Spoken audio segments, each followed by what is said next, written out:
Pemirsa, kita akan membahas juga mengenai fenomena cuaca yang menyebabkan serangkaian bencana di Sumatera. Kita terhubung dengan Deputi Bidang Meteorologi BMKG, ada Pak Guswanto. Selamat sore Pak Guswanto. Selamat sore, Said.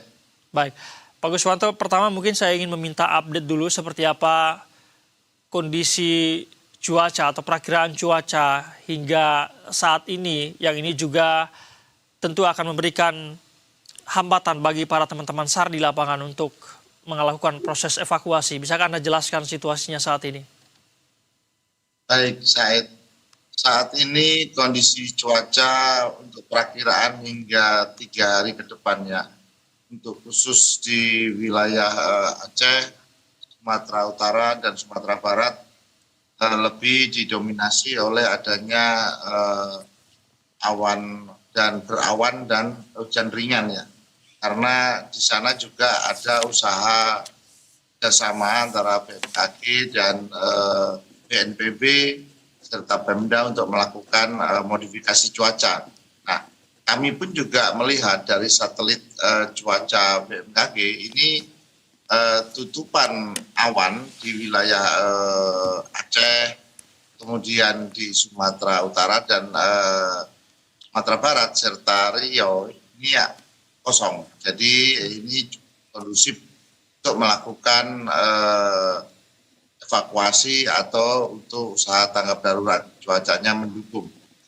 Kemudian kita melihat kalau di daerah yang lain, seperti kita lihat di Sumatera Selatan, Lampung, Bangka Belitung, kemudian Jawa ya, itu di sisi tengah ataupun selatan, itu mengalami hujan sedang hingga lebat.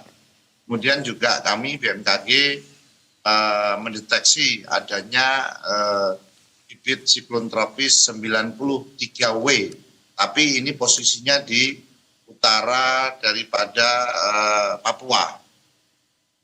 Itu, Said.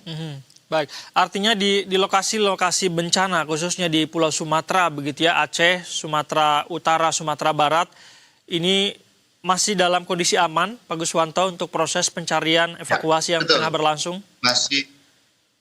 Betul, masih dalam kondisi aman dan kondusif untuk melakukan evakuasi atau usaha kegiatan tanggap darurat. Baik, Pak Guswanto, saya ingin meminta penjelasan singkat saja. Mungkin ini telah berulang kali Anda jelaskan begitu ya. Seperti apa sebetulnya kondisi cuaca ekstrim yang memicu terjadinya bencana hidrometeorologi di banyak wilayah, khususnya di Sumatera ini, Pak Guswanto? Ya, untuk kondisi cuaca ekstrim periode tanggal 21 atau 22 hingga tanggal 27 November yang lalu, itu sebenarnya ada 4 atau fenomena ya. Yang pertama adalah adanya fenomena angin monsun ya, artinya monsun Asia dari Siberia itu masuk ke wilayah Indonesia yang membawa uap air. Yang kedua, itu adanya IOD bernilai negatif, artinya ini Maden Julian ataupun uap air dari wilayah Samudra Hindia juga akan menopang untuk terjadinya cuaca pada waktu itu. Kemudian kita juga melihat dari sisi angin timuran juga kencang pada saat itu, sehingga semua itu mendukung. Namun yang lebih sangat diwaspadai dan sangat memberikan kontribusi banyak itu adalah munculnya bibit siklon tropis 95B sejak tanggal 21 di utara Aceh atau sebelah barat daripada Malaysia pada waktu itu. Kemudian dia masuk ke Malaka, ya, Selat Malaka, sehingga lahir menjadi siklon tropis Nyar pada tanggal 26. Namun ini tidak lama ya usianya, sehingga pada tanggal 27 jam 12 atau jam 13 dia sudah melemah keluar dari Selat Malaka menuju Laut Cina Selatan di sebelah timur daripada Malaysia, dan pada waktu itu sudah mulai berkurang. Namun waktu yang tidak lama itu sempat memberikan dampak, terhadap wilayah Aceh, Sumatera Utara, Sumatera Barat, yaitu curah hujan yang cukup tinggi dan angin kencang. Nah, di sana juga curah hujan kita lihat Aceh Utara itu mencapai 310,8 mm per hari. Dan di Medan sendiri juga terjadi 262,2 mm per hari di periode 25-27 itu. Nah, dalam 3 hari akumulasi hujan itu setara dengan normal beberapa lokasi sehingga memicu terjadinya bencana hidrometeorologi secara luas. Demikian. Baik, Pak Guswanto, dengan adanya fenomena yang Anda jelaskan tadi itu, apakah sebetulnya ini sudah diperingatkan oleh BMKG sebelumnya sehingga kemudian bencana-bencana dapat dimitigasi khususnya di wilayah Sumatera ini? Baik, Said. Jadi BMKG selalu mengeluarkan peringatan dini. Ya, ada peringatan dini sepekan, ada peringatan dini 3 harian, ada peringatan dini yang 6 jam sebelum kejadian atau no casting. Nah, untuk kejadian kasus ini, BMKG memberikan rilis ya dari Balai Besar.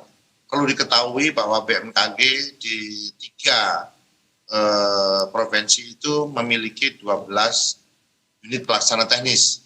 Misalkan di Medan kami memiliki Balai Besar Wilayah 1 ya. Pada tanggal 17 November mengeluarkan rilis untuk peringatan dini. Ya, di sana juga disebutkan beberapa wilayah yang menjadi penekanan pada terjadinya cuaca ekstrim. Kemudian pada tanggal 22 BMKG Sumatera Barat juga memberikan rilis. Dan yang terakhir adalah BMKG secara nasional tanggal 22 juga memberikan rilis bahwa akan muncul bibit siklon tropis 95B. Terus kemudian kita juga pada waktu itu tanggal 26 pada saat siklon tropis ini lahir, kami juga mengadakan press conference ya di gedung Multi Hazard Early Warning di Kemayoran. Dan ini biasanya BMKG daerah itu memiliki WA group dengan Pemda di dalam WhatsApp ataupun diseminasi informasi yang lain. Demikian. Baik, Pak Guswanto, terima kasih banyak sudah berbagi informasi kepada kami di Breaking News Berita 1. Tadi Anda mengatakan bahwa untuk beberapa hari ini cuaca di lokasi terdampak masih aman untuk melakukan proses evakuasi, begitu ya. Pak Guswanto, terima kasih banyak atas informasinya. Terima kasih, Deputi Bidang Meteorologi BMKG. Dan sehat selalu. Salam sehat selalu.